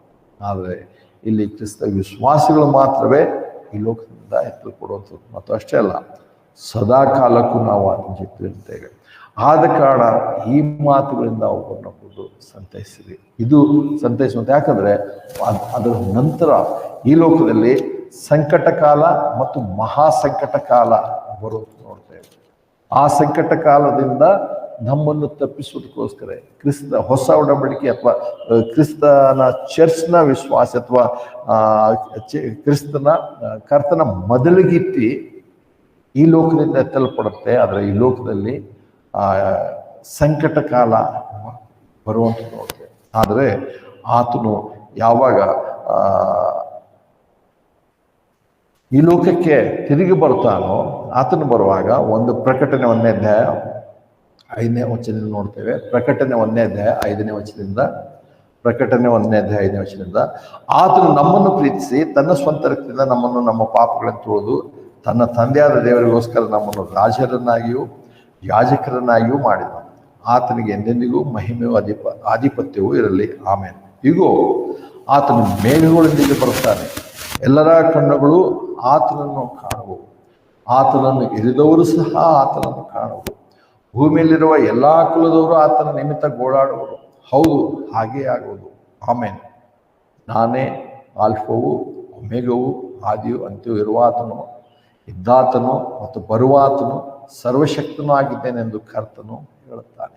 ಇಲ್ಲಿ ನೋಡುವಾಗ ಇಲ್ಲಿ ನೋಡ್ತೇವೆ, ಈ ಸಮಯದಲ್ಲಿ ಆತನು ನೋಡ್ತೇವೆ ಬರುವಾಗ ಎಲ್ಲಾ ಕಣ್ಣುಗಳು ನೋಡು. ಅದನ್ನೇ ವಿಶೇಷವಾಗಿ 7ನೇ ವಚನ ನೋಡ್ತೇವೆ. ಈಗೋ ಆತನು ಮೇಘಗಳೊಂದಿಗೆ ಬರ್ತಾನೆ, ಎಲ್ಲರ ಕಣ್ಣುಗಳು ಆತನನ್ನು ಕಾಣುವು. ಆತನು ಇರಿದವರು ಸಹ ಆತನನ್ನು ಕಾಣುವು. ಭೂಮಿಯಲ್ಲಿರುವ ಎಲ್ಲಾ ಕುಲದವರು ಆತನ ನಿಮಿತ್ತ ಗೋಳಾಡುವರು. ಇಲ್ಲಿ ಎಲ್ಲಾ ಭೂಮಿ, ಎಲ್ಲಾ ಕುಲದವರು ಎಲ್ಲರಿಗೂ ಇಲ್ಲಿ ಬಹಿರಂಗವಾಗಿ ಗೊತ್ತಾಗ್ತದೆ. ಆದರೆ 1 ಥೆಸಲೋನಿಕದಲ್ಲಿ ನೋಡುವಾಗ ಅಲ್ಲಿ ಎಲ್ಲರ ಕಣ್ಣುಗಳು ನೋಡ್ತಲ್ಲ. ಬದಲಾಗಿ ಆತನ ಮೊದಲಗಿತ್ತಿ ಈ ಲೋಕದಿಂದ ಆತನನ್ನು ಎದುರುಗೊಳ್ಳೋದಕ್ಕಾಗಿ ಅಂತರಿಕ್ಷದಲ್ಲಿ ನಾವು ಹೋಗ್ತೇವೆ. ಅಂದ್ರೆ ನೋಡುವಂಥದ್ದು ಆ ಒಂದು ಸಮಯದಿಂದ ನೋಡ್ತೇವೆ. ಆತನ ದೈಹಿಕವಾದಂಥ ರಾಜ್ಯ ಈ ಲೋಕದಲ್ಲಿ ಸ್ಥಾಪನೆ ಆಗುವಂಥದ್ದು ಅತಿ ಹತ್ತಿರದಲ್ಲಿದೆ. ಅಂದ್ರೆ ನಾವು ಸುಮಾರು ನಾವು ನೋಡೋ ಹಾಗೆ 7 ವರ್ಷಗಳ ಕಾಲ, ಚರ್ಚ್ ಈ ಲೋಕದಿಂದ ಎತ್ತಲ್ಪಟ್ಟ ಮೇಲೆ ಸುಮಾರು 7 ವರ್ಷಗಳ ನಂತರ ಕರ್ತನು ಪ್ರಕಟಣೆ 1ನೇ ಅಧ್ಯಾಯದಲ್ಲಿ ಹೇಳೋ ಪ್ರಕಾರ ಎಲ್ಲರ ಕಣ್ಣುಗಳು ನೋಡುವ ಹಾಗೆ ಆತನು ಇಳಿದು ಬರ್ತಾನೆ. ಆತನು ಇಳಿದು ಬರುವಾಗ ಬೇರೆ ಬೇರೆ ಪ್ರವಾದನೆಗಳುಂಟು. ಜಕರಿಯ ಪ್ರವಾದನೆ ನೋಡುವಾಗಲೇ ಆತ ನೋಡ್ತೇವೆ. ಆತನು ಅದೇ ನೋಡುವಾಗ ಎಣ್ಣೆ ಮರಗಳ ಅಥವಾ ಆಲಿವ್ ಮರಗಳ ಬೆಟ್ಟದ ಮೇಲೆ ಆತನು ಇಳಿದು ಬರುತ್ತಾನೆ. ಆ ಸಮಯದಲ್ಲಿ ಏನಂತಾರೆ, ಪರ್ವತ ಒಡೆದು ಅಥವಾ ಸೇಳಿ 2 ಭಾಗವಾಗ್ತದೆ, ಭೂಕಂಪವಾಗುತ್ತೆ. ಅಲ್ಲೆಲ್ಲ ಅನೇಕ ವಿಷಯಗಳುಂಟು. ಅದರ ನಂತರ ನೋಡ್ತೇವೆ ಆತನು ಏನಂತಾರೆ ಈ ಲೋಕದಲ್ಲಿ ತನ್ನ 1000 ವರ್ಷದ ಆಳ್ವಿಕೆಯನ್ನು ಆತನು ಪ್ರಾರಂಭ ಮಾಡ್ತಾನೆ. ಸಾವಿರ ವರ್ಷಗಳವರೆಗೆ ಆತನು ಈ ಲೋಕದಲ್ಲಿ ತನ್ನ ರಾಜ್ಯತ್ವವನ್ನು, ತನ್ನ ಆಳ್ವಿಕೆಯನ್ನು, ತನ್ನ ಆಡಳಿತವನ್ನು ಮಾಡ್ತಾನೆ. ಅದೇ ನಿಜವಾದಂಥ ಶಾಂತಿಯಿಂದ ಕೂಡಿರುವಂಥ, ಸಮಾಧಾನದಿಂದ ಕೂಡಿರುವಂಥ ಏನಂತಾರೆ ಅಧಿಕಾರವನ್ನು, ಆಡಳಿತವನ್ನು ಆತನು ಮಾಡ್ತಾನೆ. ಅದನ್ನೇ ನಾವು ಏಷ್ಯನ್ ಜೊತೆಲಿ ನೋಡುವಾಗ ಆ ಸಮಯದಲ್ಲಿ ಹೇಗಿರ್ತಂದ್ರೆ, ಆ ಸಮಯದಲ್ಲಿ ಹಾವು, ಯಾವ ಸರ್ಪವು ಏನಂತಾರೆ ಕೇಡನ್ನು, ಹಾನಿಯನ್ನು ಮಾಡೋದಿಲ್ಲ. ಹಸುವು ಮತ್ತು ಚಿರತೆ ಕೂಡ ಅಥವಾ ಸಿಂಹವು ಕೂಡ ಏನಂತಾರೆ ಒಟ್ಟಿಗೆ ಹುಲ್ಲನ್ನು ಮೇವು. ಅಲ್ಲಿ ಕಾಡು ಪ್ರಾಣಿ ಬೇಟೆಯಾಡುವಂಥದ್ದಿಲ್ಲ, ಅದು ಯಾವ ಕೇಡು ಅಲ್ಲಿ ಇರೋದಿಲ್ಲ. ಮತ್ತು ಏನಂತಾರೆ ಸುಮಾರು ಎಲ್ಲರೂ ಕೂಡ 1000 ವರ್ಷಗಳವರೆಗೆ ಅಲ್ಲಿ ಆ ಸಮಯದಲ್ಲಿ ಯಾವುದೇ ಮರಣವನ್ನು ಅಂತದೇ ಇಲ್ಲ. ಹೇಗೂ ರಾಜೇಂದ್ರದಂಥ ಕರ್ತನಂತ ಯೇಸು ಕ್ರಿಸ್ತನಲ್ಲಿರುವಾಗ ಆ ಸಮಯದಲ್ಲಿ ಯಾವುದೇ ಕೊರತೆ ಇಲ್ಲ, ನಿಜವಾದಂಥ ಶಾಂತಿ ಇರುತ್ತೆ. ಮತ್ತು ಎಲ್ಲಕ್ಕಿಂತ ವಿಶೇಷವಾಗಿ ನೋಡುವಾಗ ಅಲ್ಲಿ ಸೈತಾನನೇ ಇಲ್ಲ. ಯಾಕಂದ್ರೆ ಇವತ್ತು ಅನೇಕ ಸಾರಿ ನಾವು ಮಾಡುವಂಥ ಅನೇಕ ಕಾರ್ಯಗಳಿಗೆ ಕೊನೆಗೆ ನಮ್ಮ ತಪ್ಪು, ನಮ್ಮ ಪಾಪ, ನಮ್ಮ ಆಶೆ ಅಂತ ಹೇಳ್ಕೊಳ್ಳೋ ಬದಲಾಗಿ ಸೈತಾನನ ಮೇಲೆ ಅವಾಗ ಹೇಳುತ್ತೆ. ಮತ್ತು ಸೈತಾನ ಯಾರು ಮಾಡಿದ್ದು? ದೇವರೇ ಮಾಡಿದ್ದು. ಸೈತಾನ ಹೇಗೆ ಉಂಟಾದ? ಸೈತಾನೇ ನಮಗೆ ಪ್ರೇರೇಪಣೆ ಮಾಡ್ತಾನೆ, ಸೈತಾನ ನಮಗೆ ಶೋಧನೆ ನಡೆಸ್ತಾನೆ, ಹೀಗೆಲ್ಲ ಹೇಳತ್ತೆ. ಆ ಸಮಯದಲ್ಲಿ ನೋಡ್ತೇವೆ ದೇವರು ಸೈತಾನನ್ನು 1000 ವರ್ಷಗಳಿಗೆ ಸರಪಣಿಗಳಿಂದ ಬಂಧಿಸಿ ಆತನನ್ನು ಸೆರೆಯಲ್ಲಿಡ್ತಾನೆ. ಆ ಸಮಯದಲ್ಲಿ ಪಾಪಕ್ಕೆ ಪ್ರೇರೇಪಣೆ ಮಾಡುವಂಥ ಯಾವುದೇ ಪ್ರೇರೇಪಣೆ ಆಗಲಿ, ಅಶುದ್ಧಾತ್ಮನಾಗಲಿ ಅಥವಾ ಸೈತಾನನಾಗಲಿ ಇಲ್ಲವೇ ಇಲ್ಲ. ಆದರೂ ನೋಡ್ತೇವೆ 1000 ವರ್ಷಗಳ ನಂತರ ಮತ್ತೆ ಸೈತಾನನನ್ನು ಆ ಒಂದು ಪಿಟ್ಟಿನಿಂದ ಬಿಡುಗಡೆ ಮಾಡುವಾಗ ಅನೇಕರು ಕ್ರಿಸ್ತನೊಂದಿಗೆ ಯುದ್ಧ ಮಾಡೋದಕ್ಕೆ ಹೊರಟು ಬರುವಂಥದ್ದು ನೋಡ್ತೇವೆ. ಅವಾಗ ದೇವರು ತಿಳಿಸ್ತಾನೆ, ಇಷ್ಟು ದಿವಸ ನೀವು ನಿಮ್ಮ ಸ್ಥಿತಿ ಹೇಳೋದ ಬದಲಾಗಿ ಸೈತಾನನ ಮೇಲೆ ನೀವು ಏನಂತಾರೆ ಒಂದು ರೀತಿ ನೆವ ಹೇಳ್ತಿರಲ್ಲ, ಇವಾಗ ಯಾಕೆ ನಿಮ್ಮಲ್ಲಿ ಇಂಥ ಒಂದು ಏನಂತಾರೆ ನನಗೆ ವಿರೋಧವಾಗಿ ಯುದ್ಧ ಮಾಡುವಂಥದ್ದು ಬಂತು. ನೋಡ್ತೇವೆ ಕೊನೆಗೆ ಅದೆಲ್ಲವನ್ನು ನಾಶಪಡಿಸಿ ನಂತರ ನೋಡ್ತೇವೆ ನಿತ್ಯವಾದಂಥ ಹೊಸ ಯೆರೂಸಲೇಮು, ನಿತ್ಯವಾದಂಥ ಪಟ್ಟಣ, ಪರಲೋಕ ನೋಡ್ತೇವೆ. ಆದರೆ ಆ ಸಮಯದಲ್ಲಿ ಕ್ರಿಸ್ತನು ಆ ರಾಜ್ಯವನ್ನು ತಂದೆಯಾದ ದೇವರಿಗೆ ನಿರಂತರವಾಗಿ ಆಳ್ವಿಕೆ ಮಾಡೋಕ್ಕೆ ಒಪ್ಪಿಸ್ಕೊಡುವಂಥದ್ದು ಪ್ರಕಟಣೆ ಗ್ರಂಥಗಳನ್ನು ನೋಡ್ತೇವೆ. ಆದರೆ ಆ ಸಮಯದವರೆಗೂ ನೋಡುವಾಗ ಒಂದ್ಸರಿ ತಂದೆಯಾದ ದೇವರೇ ಹೇಳ್ತಾನೆ, ಕರ್ತನಾದ ಯೇಸು ಕ್ರಿಸ್ತನಿಗೆ ಸ್ವಲ್ಪ ಹೊತ್ತು ಕೂತ್ಕೊಡು, ನಾನು ನಿನ್ನ ಪಾದದ ಕೆಳಗೆ ಹೊರಗಡೆ ಹಾಕ್ತಾನೆ. ಕೀರ್ತನೆಗಳು 8ನೇ ಅಧ್ಯಾಯ ನೋಡೋಣ. ಕೀರ್ತನೆಗಳು 8ನೇ ಅಧ್ಯಾಯ. ಕೀರ್ತನೆಗಳು 8ನೇ ಅಧ್ಯಾಯ.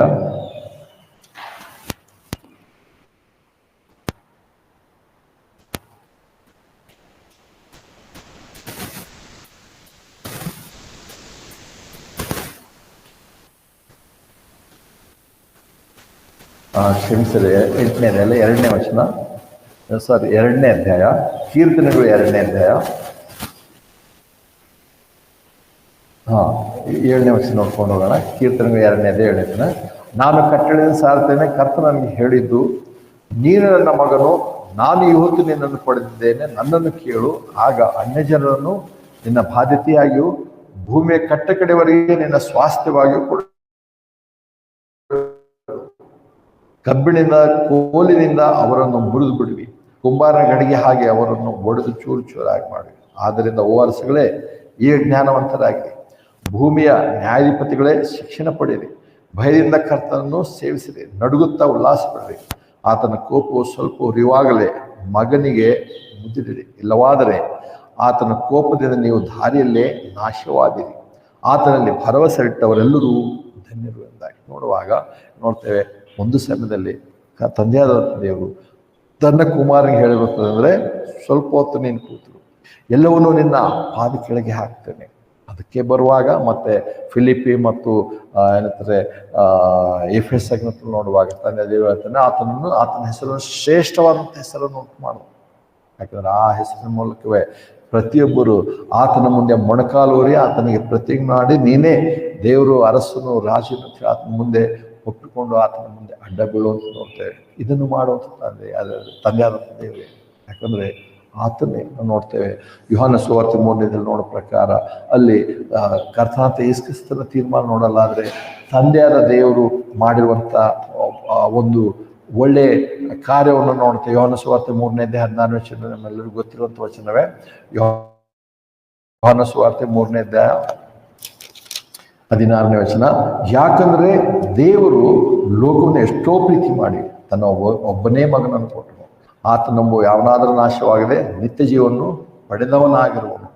ದೇವರು ತಾನು ಪ್ರೀತಿಸಿ ಲೋಕಕ್ಕೆ ತನ್ನ ಕುಮಾರ ಕೊಟ್ಟರು. ಆದರೆ ಆ ಪ್ರೀತಿ ಆತನ ಮರಣದಲ್ಲಿ ಏನಿರ್ತದೆ, ಮರಣದಿಂದ ತಾನು ಪ್ರೀತಿಯನ್ನು ಸಿದ್ಧಾಂತಪಡಿಸಬೇಕು. ಕರ್ತನಾದ ಯೇಸುವಿನ ಬಗ್ಗೆ ಇನ್ನೊಂದು ವಾಕ್ಯದಲ್ಲಿ ಬರೆದಿರುವಂತ ನೋಡ್ತೇವೆ. ಅದಕ್ಕೋಸ್ಕರವೇ ಇಲ್ಲಿ ಬರುವಾಗ ನಾವು ಆ ಲೋಭವಾಗಿರುವಂಥ ವಿಗ್ರಹಾರಾಧಕನಂತಿರುವ ಲೋಭವನ್ನು ನಮ್ಮಿಂದ ತೆಗೆದುಹಾಕಬೇಕಾದ್ರೆ ನಮ್ಮಲ್ಲಿ ಬರಬೇಕಾಗಿರುವಂಥದ್ದು, ಅಲ್ಲಿ ಹೇಳ್ತಾನೆ, ಪ್ರೀತಿ, ದೇವರ ಕ್ರಿಸ್ತನ ಮತ್ತು ದೇವರ ಬಗ್ಗೆ, ಆತನು ಮಾಡುವಂಥ ರಾಜ್ಯದ ಬಗ್ಗೆ ಎಷ್ಟು ಮಟ್ಟಿಗೆ ನಮಗೆ ಬೆಲೆ ಇದೆ, ಆತನು ನಾವು ಹೇಗೆ ಪ್ರೀತಿ ಮಾಡ್ತೀರಾ, ಆತನ ಪ್ರೀತಿ ಮಾಡೋದಾದರೆ ಆ ಪ್ರೀತಿಯನ್ನು ಈ ಲೋಕದಲ್ಲಿ ನಾವು ನಮ್ಮವರೊಂದಿಗೆ, ಇತರ ದೇಹದ ಅಂಗಾಂಗಗಳೊಂದಿಗೆ ನಾವು ಹಾಗೆ ಜೀವಿಸಬೇಕಾಗಿದೆ. ಅದಕ್ಕೋಸ್ಕರವೇ ಆತನೇ ಹೇಳ್ತಾನೆ ಏನಂದರೆ 2ನೇ ವಚನದ ಕೊನೆ ಭಾಗದಲ್ಲಿ, ಎಫೆಸ 5ನೇ ಅಧ್ಯಾಯ 2ನೇ ವಚನ, ಎಫೆಸ 5:2,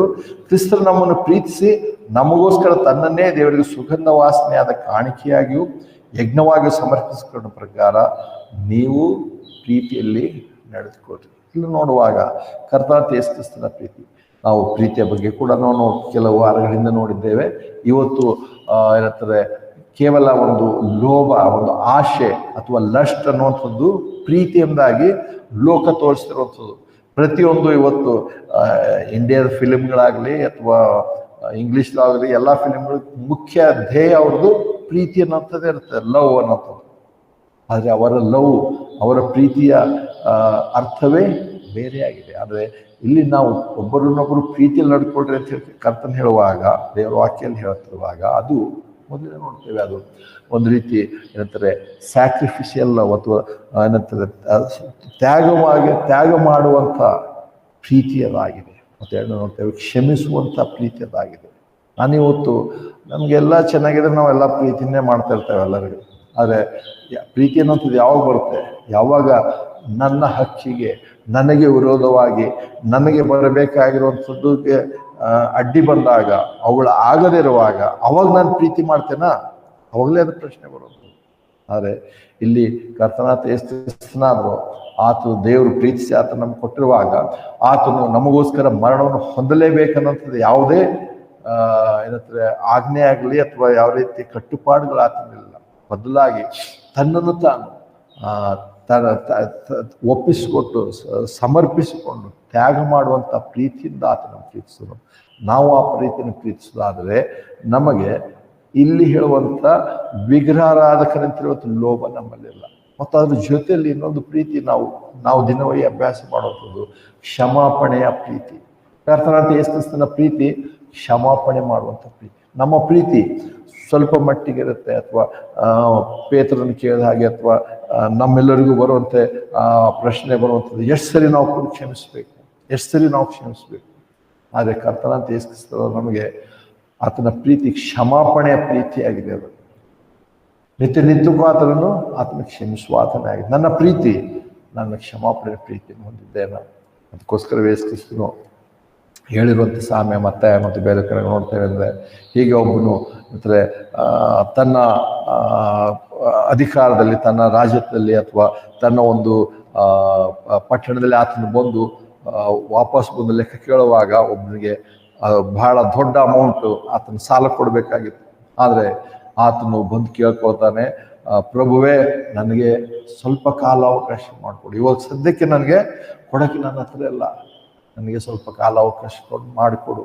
ಆವಾಗ ಆತನ ಮೇಲೆ ಏನಂತಾರೆ ಒಂದು ರೀತಿ ಆದರಣೆ ಹುಟ್ಟಿ ಅಥವಾ ಪ್ರೀತಿ ತೋರಿಸಿ ಪರವಾಗಿಲ್ಲ ಹೋಗಂತ ಹೇಳ್ಬಿಟ್ಬಿಟ್ಟ. ಆದರೆ ಅದೇ ವ್ಯಕ್ತಿ ಹೋಗಿ ನೋಡ್ತೇವೆ, ಸ್ವಲ್ಪ ಹಣ ಕೊಡಬೇಕಾಗಿರೋಂಥ ವ್ಯಕ್ತಿಗೆ ಆತನು ಹೋಗಿ ಹಿಡಿದು ಆತನ ಏನಂತಾರೆ ಖಂಡಿಸಿ ಬೈದು ದಂಡಿಸಿ ಎಲ್ಲ ಮಾಡಿ ಸೆರೆಯಲ್ಲಿ ಹಾಕ್ದ. ಆದರೆ ಅಲ್ಲಿರುವಂಥ ಜನರು ಆ ಪ್ರಭುವಿಗೆ ಅಥವಾ ಅರಸನಿಗೆ ಬಂದು ಹೇಳ್ತಾರೆ, ನೋಡು ನೀನು ಯಾರನ್ನು ಕ್ಷಮಿಸಿದೆಯೋ ಆತನು ಎಂಥ ಕೆಲಸ ಮಾಡಿದನು. ಅವಾಗ ಆತನು ಅವನನ್ನು ಕರೆದು, ಏನು ನೀನು ಮಾಡಿದೆ? ನಾನು ನಿನ್ನನ್ನು ಎಷ್ಟಾಗಿ ನಾನು ಕ್ಷಮಿಸಿದ್ದೆ ನಿನಗೆ, ಅಂದರೆ ನಿನ್ನ ಹತ್ರ ನಿನ್ನ ಸಾಲ ಎಷ್ಟೊತ್ತು ಅದನ್ನು ಕ್ಷಮಿಸಿದೆ, ಆದರೆ ನೀನು ಸ್ವಲ್ಪ ಕ್ಷಮಿಸೋದಕ್ಕೆ ಸಿದ್ಧನಾಗಿರಲಿಲ್ಲ. ಅದಕ್ಕೆ ಆತನನ್ನು ಬಿಡಿಸಿ ಈತನನ್ನು ಸರಿ ತರ್ತರ ಪ್ರೀತಿ ಕ್ಷಮಾಪಣೆಯ ಪ್ರೀತಿ. ಮತ್ತು ಅಷ್ಟೇ ನಾವೆಲ್ಲರೂ ಅದನ್ನೇ ನಾವು ಮಾಡಬೇಕಾಗಿರೋದು. ಇವೆಲ್ಲ ಅದೆಲ್ಲ ಮತ್ತು ಇವುಗಳು ನಮ್ಮವರಿಗೆ ನಾವು ಮಾಡಿಲ್ಲ. ಕ್ರಿಸ್ತನ ದೇಹದ ಅಂಗಾಂಗಗಳಿರೋ ಇನ್ನೊಂದು ಅಂಗಕ್ಕೆ ನಾನು ಪ್ರೀತಿ ಮಾಡಿಲ್ಲ ಅಂದರೆ ಇನ್ನು ದೇವರಿಗೆ ನಾನು ಏನು ಪ್ರೀತಿ ಮಾಡ್ತೇನೆ, ಹೊರಗಿನವರಿಗೆ ನಾವೇನು ಪ್ರೀತಿ. ಆ ಪ್ರೀತಿ ನಮ್ಮಲ್ಲಿರುವಾಗ, ಆ ಪ್ರೀತಿಯಲ್ಲಿ ನಡೆದುಕೊಳ್ಳುವಾಗ ನಮಗೆ ಯಾವುದೇ ರೀತಿಯಾದಂಥ ವಿಗ್ರಹಾರಾಧಕನಂತಿರುವಂಥ ಲೋಭ ನಮ್ಮಲ್ಲಿ ಇರೋದಿಲ್ಲ.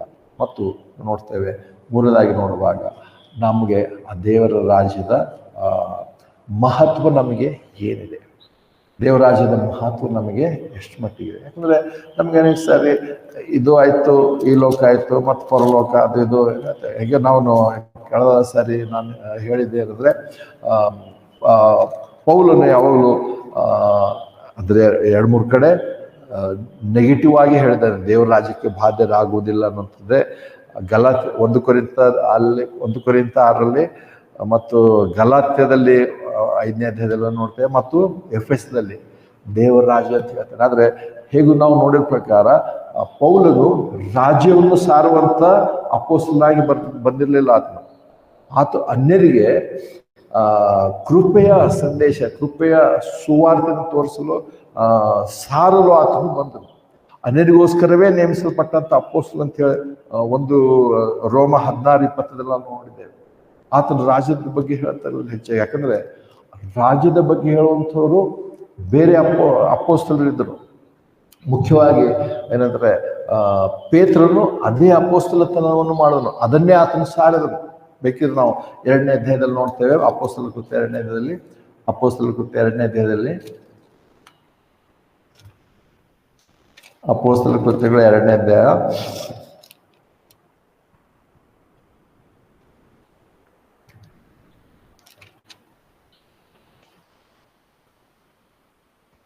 ಅಪೊಸ್ತಲ ಕೃತ್ಯ 2ನೇ ಅಧ್ಯಾಯ 32ನೇ ವಚನದಿಂದ ನೋಡೋಣ. ಅಪೊಸ್ತಲ ಕೃತ್ಯಗಳು 2ನೇ ಅಧ್ಯಾಯ 32ನೇ ವಚನದಿಂದ, ಈ ಯೇಸುವನ್ನೇ ದೇವರು ಎಬ್ಬಿಸಿದನು, ಇದಕ್ಕೆ ನಾವೆಲ್ಲರೂ ಸಾಕ್ಷಿಗಳಾಗಿದ್ದೇವೆ. ದೇವರ ಬಲಗೆಯಿಂದ ಆತನು ಉನ್ನತ ಸ್ಥಾನಕ್ಕೆ ಏರಿಸಲ್ಪಟ್ಟು ತಂದೆಯಿಂದ ಪವಿತ್ರಾತ್ಮನ ವಾಗ್ದಾನವನ್ನು ಹೊಂದಿ, ನೀವು ಈಗ ನೋಡಿ ಕೇಳುವುದವುಗಳನ್ನು ಆತನು ಸುರಿಸಿದ್ದಾನೆ. ಯಾಕಂದರೆ ದಾವೀದನು ಆಕಾಶಗಳಿಗೆ ಏರಿ ಹೋಗಲಿಲ್ಲ, ಆದರೆ ಅವನು ಕರ್ತನು ನನ್ನ ಕರ್ತನಿಗೆ, ನಾನು ನಿನ್ನ ವಿರೋಧಿಗಳನ್ನು ನಿನ್ನ ಪಾದಪೀಠವಾಗಿ ಮಾಡುವ ತನಕ ನೀನು ನನ್ನ ಬಲಗಡೆಯಲ್ಲಿ ಕುಳಿತುಕೊಂಡು ಎಂತಾನೆ ಹೇಳುತ್ತಾನೆ. ಆದರೆ ನೀವು ಶಿಲುಬೆಗೆ ಹಾಕಿಸಿದ ಈ ಯೇಸುವನ್ನೇ ದೇವರು ಕರ್ತನನ್ನಾಗಿಯೂ ಕ್ರಿಸ್ತನನ್ನಾಗಿಯೂ ಮಾಡಿದ್ದಾನೆಂದು ಇಸ್ರೇಲ್ ಮನೆತನದವರೆಲ್ಲರೂ ನಿಶ್ಚಯವಾಗಿ ತಿಳಿದಿರಲಿ ಎಂದು ಹೇಳಿದನು. ಅಂದರೆ ನೋಡುವಾಗ ಪೇತ್ರನು ದಾವೀದನ ಕುಮಾರನು, ದಾವೀದನ ಸಿಂಹಾಸನ, ದಾವೀದನ ಅರಸನ ಬಗ್ಗೆ ಹೇಳ್ತಾ ಇದ್ದಾನೆ. ಮತ್ತು ನಾವು ಮೊದಲೇ 2 ಕೀರ್ತನೆ 2ನೇ ಅಧ್ಯಾಯದಲ್ಲಿ ನೋಡಿದ ಪ್ರಕಾರ ತಂದೆ ದೇವರ ಆತ್ಮನಿದ್ದಾನೆ, ಎಲ್ಲವನ್ನೂ ನಿನ್ನ ಪಾದಕ್ಕಾಗಿ ಹಾಕುವವರೆಗೂ ನೀನು ಕೂತ್ಕೊಂಡು.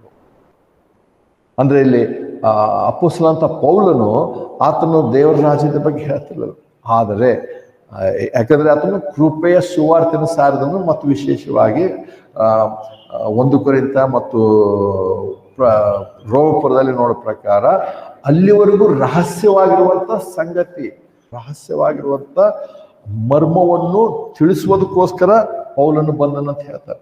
ಅದು ಸಭೆಯ ಬಗ್ಗೆ, ಕ್ರಿಸ್ತನ ದೇಹದ ಬಗ್ಗೆ, ಕ್ರಿಸ್ತನ ಮೊದಲಗಿತ್ತಿಯ ಬಗ್ಗೆ. ಅಲ್ಲಿ ರಾಜ್ಯದ ಬಗ್ಗೆ ಆತನ ಅನೇಕ ವಿಷಯ ಇಲ್ಲ. ಆದರೆ ಆತನ ಯಾಕೆ ರಾಜ್ಯದ ಬಗ್ಗೆ ಹೇಳ್ದನಂತ ನೋಡುವಾಗ, ದೇವರ ಆಲೋಚನೆಯಲ್ಲಿ ಆತನ ಯೋಜನೆಯಲ್ಲಿ ಯಾವಾಗಲೂ ರಾಜ್ಯವೇ ಇದೆ. ದೇವರು ಅರಸನಾಗಿ ಇರ್ತಾನೆ, ಅರಸನಾಗಿ ಆಳ್ವಿಕೆ ಮಾಡುವಂಥದ್ದನ್ನೇ ಆತನು ಪ್ರಾರಂಭದಿಂದ ಆತನ ಯೋಜನೆ ಉಂಟಾದರೆ, ಆದಾಮನ ಬಿದ್ದು ಹೋದನು, ಸೈತಾನನ ಕುತಂತ್ರ, ಸೈತಾನ ಆಲೋಚನೆ, ಇವೆಲ್ಲವುಗಳು ಅನೇಕ ಸಾರಿ ನೋಡುವಾಗ ದೇವರ ಆಲೋಚನೆ ಅವಳು ರಾಜವನ್ನು ಮಾಡುತ್ತದೆ. ಅದಕ್ಕೋಸ್ಕರ ಇಲ್ಲಿ ಬರುವಾಗ ಎಫೆಸ 5ನೇ ಅಧ್ಯಾಯ ನೋಡ್ತೇವೆ, ಕ್ರಿಸ್ತನ ಮತ್ತು ದೇವರ ರಾಜ್ಯ. ಸೈತಾನನ ಬಗ್ಗೆ ನಾವು ಎಫೆಸ 3ನೇ ಅಧ್ಯಾಯ ನೋಡ್ತೇವೆ, ಇಹಲೋಕದ ಅಧಿಪತಿಯಾಗಿದ್ದಾನೆ. ಇಹಲೋಕದ ಅಧಿಪತಿ ಇಂದು ಸೈತಾನನಾಗಿದ್ದಾನೆ. ಅಧಿಪತಿಯಾಗಿದ್ದಾನೆ ಏನು? ಆತನು ಅರಸನಾಗಿ ಆಳ್ವಿಕೆ ಮಾಡ್ತಿದ್ದಾನೆ. ಇವತ್ತು ಸೈತಾನನು ಅರಸನಾಗಿ ಆಳ್ವಿಕೆ ಮಾಡ್ತಿದ್ದಾನೆ. ಇವತ್ತು ಡೆಮಾಕ್ರಸಿ ಅನ್ನೋಂಥದ್ದು ತಾತ್ಕಾಲಿಕವಾದಂಥ ಸ್ವಲ್ಪ ದಿವಸಕ್ಕೆ ಇರುವಂಥದ್ದು. ಅದರ ಜೊತೆ ಬೇರೆ ಬೇರೆ ಎಲ್ಲ ಇವೆ, ಬೇರೆ ಬೇರೆ ಕ್ರಸಿಗಳು ಇವೆ. ಆದರೆ ಅವೆಲ್ಲವುಗಳು ಒಂದು ದಿವಸ ಏನಂತಾರೆ ಹೊರಟು ಹೋಗ್ತವೆ. ದೇವರು ಸಹಸ್ರ ವರ್ಷದ ಆಳ್ವಿಕೆಯಲ್ಲಿ, ಕರ್ತನಾದ ಯೇಸು ಕ್ರಿಸ್ತನ ಸಹಸ್ರ ವರ್ಷದ ಆಳ್ವಿಕೆಯಲ್ಲಿ ಡೆಮೋಕ್ರಸಿ ಇಡಲ್ಲ, ಬದಲಾಗಿ ಆತನು ಅರಸನಾಗಿ ಆಳ್ವಿಕೆ ಮಾಡ್ತಾನೆ. ಸೊ ಅದು ರಾಜ್ಯ ನಿತ್ಯವಾಗಿರುವಂಥದ್ದು, ಅದು ಶಾಶ್ವತವಾದಂಥ ರಾಜ್ಯ, ಶಾಂತಿ ಸಮಾಧಾನದಿಂದ ಏನಂತಾರೆ ಸ್ಥಾಪಿಸಲ್ಪಟ್ಟು ನಿತ್ಯವಾಗಿರುವಂಥ ಆ ಒಂದು ರಾಜ್ಯ. ಆ ಒಂದು ರಾಜ್ಯದ ಬಗ್ಗೆ ಎಫೆಸ 5ರಲ್ಲಿ ಹೇಳ್ತಾನೆ ಏನಂದರೆ, ನೀವು ಇಂಥವರು ಆ ಕ್ರಿಸ್ತನ ಮತ್ತು ದೇವರ ರಾಜ್ಯಕ್ಕೆ ಕ್ರಿಸ್ತನ ಮತ್ತು ದೇವರ ರಾಜ್ಯದಲ್ಲಿ ಬಾಧ್ಯನಾಗುವುದರಿಂದ ನೀವು ಅಲ್ಲಿರಲ್ಲವೇ. ಹಾಗಾದರೆ ನಮ್ಗೆ ಯಾವಾಗಲೂ ಯೋಚನೆ ಇರಬೇಕಾಗಿರೋದು, ನಾವು ಕ್ರಿಸ್ತನ ರಾಜ್ಯ ಮತ್ತು ದೇವರ ರಾಜ್ಯದ ಬಗ್ಗೆ ಎಷ್ಟು ಮಹತ್ವ ಕೊಡ್ತಿದ್ದೇವೆ, ಅದರ ಬಗ್ಗೆ ನಮ್ಮ ಮನಸ್ಸಲ್ಲಿ, ನಮ್ಮ ನಂಬಿಕೆಯಲ್ಲಿ ಎಷ್ಟು ಬೆಲೆ ಇದೆ. ಮತ್ತು ಮೂಲನಾಗಿ ನೋಡ್ತೇವೆ ಅದರಲ್ಲಿ ಅದಕ್ಕೆ ಬಾಧ್ಯರಾಗುವಂಥದ್ದು, ಬಾಧ್ಯಸ್ಥಿಕೆ. ಹೇಗೆ ನಾವು ಇದರ ಇಂಗ್ಲೀಷ್ನಲ್ಲಿ ಇನ್ಹೆರಿಟೆನ್ಸ್ ಅಂತೇಳಿ ನೋಡಿದ್ದೇವೆ, 2 ಕಡೆ ನಾವು ನೋಡಿದ್ದೇವೆ. ಒಂದು ನಾವು ಕ್ರಿಸ್ತನ ಪರಲೋಕದಲ್ಲಿರುವಂಥ ಎಲ್ಲ ಸ್ವಾಸ್ಥ್ಯ ನಮಗೆ ಒದಗಿಸಿಕೊಟ್ಟಿದ್ದಾನೆ ಒಂದು ನೋಡಿದ್ದೇವೆ. ಮತ್ತು ಅಷ್ಟೇ ಅಲ್ಲ,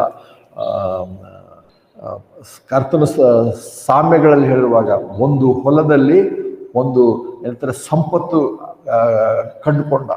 ಆದರೆ ಆ ಸಂಪತ್ತನ್ನು ಪಡ್ಕೊಳ್ಳೋದಕ್ಕೋಸ್ಕರ ಇಡೀ ಹೊಲವನ್ನೇ ಆತನು ಕೊಂಡುಕೊಂಡನು ಅಂಥೇಳಿ, ಖರೀದಿ ಮಾಡ್ದ ಅಂತ ಹೇಳುವಂತೆ. ಅಂದರೆ ನಮ್ಮನ್ನು ವಿಶ್ವಾಸಿಗಳನ್ನು ಕ್ರಿಸ್ತನ ಮೊದಲಿಗಿತ್ತೇನು ದೇವರು ಎಷ್ಟು ಮಟ್ಟಿಗೆ ಪ್ರೀತಿ ಮಾಡೋದಂದರೆ, ಅವುಗಳನ್ನು ತನ್ನ ಸ್ವಾಸ್ಥ್ಯದಿಂದಾಗಿ ಆತನ ನಮ್ಮನ್ನು ಸ್ವೀಕರಿಸಿದ್ದಾನೆ.